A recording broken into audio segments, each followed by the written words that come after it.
में आपको CP या SP दी गई होगी और उसके बाद दूसरे की आपको क्वांटिटी की परसेंटेज दी हुई होगी। फिर क्वेश्चन ये आ सकता है कि आप CP निकालें या SP निकालें। जिस तरीके से ये एग्जांपल है कि कोई चीज़ है जिसकी CP 500 है और उसने क्या किया, उस चीज़ को 20% प्रॉफिट में उसने बेचा है। तो अभी मालूम करें कि उसकी सेलिंग प्राइस टोटल थी कितनी। तो इसके लिए हमने फार्मूला यूज़ किया है। फार्मूला यूज़ करेंगे SP = CP multiply by 100 plus profit percentage upon में 100। ये वाला फार्मूला यूज़ करके हम क्या करेंगे, उसकी जो है टोटल CP मालूम करेंगे। अब इसी तरीके से यही फार्मूला लॉस के लिए भी काम करता है। जब आपको इसी फार्मूले को अगर मैं इस तरीके से कहूँ कि किसी चीज़ की CP 500 है और उसकी जो SP है वो 20% लॉस में है, 20% लॉस के लिए भी आपने क्या करना पड़ेगा, इसी फार्मूले को यूज़ करना है। जस्ट आपने क्या करना है, जो ऊपर है वो आपने क्या कर देना है, 100 माइनस लॉस परसेंट कर देना है। ये चीज़ माइंड में रखें, ठीक है।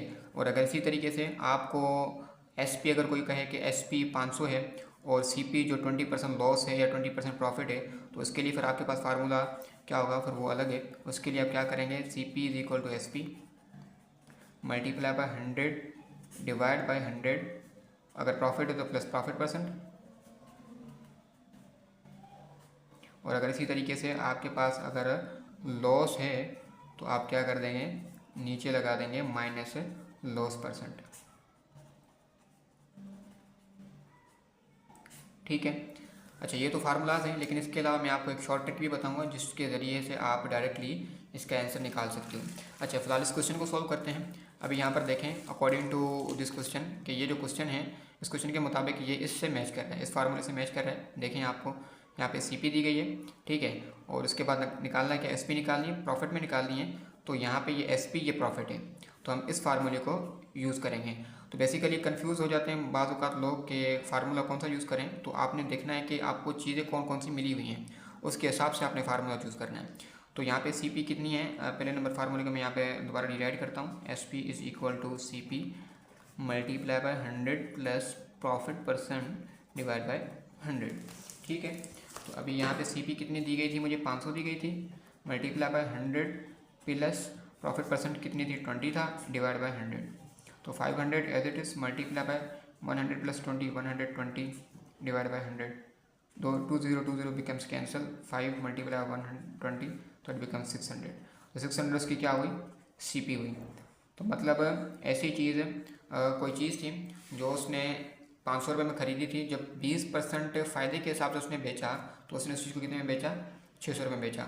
और यही सवाल हम पीछे करके आए हैं। आप देखें कि CP 500 थी और जब SP थी उसकी 600, तो बताएं कि परसेंटेज कितनी थी, तो वो निकली 20%, ठीक है। तो ये जो क्वेश्चन हैं ये सारे के सारे आपस में कनेक्टेड हैं, जस्ट आपको बस कॉन्सेंट्रेट करने की ज़रूरत होती है। अगर आपको फार्मूले याद हैं तो आप इनको इजीली तरीके से हैंडल कर सकते हो। अच्छा, अब इसके लिए मैंने कहा था आपको शॉर्ट ट्रिक। अब शॉर्ट ट्रिक क्या है कि आप क्या करें, सबसे पहले आप क्या करें, 20% निकालें।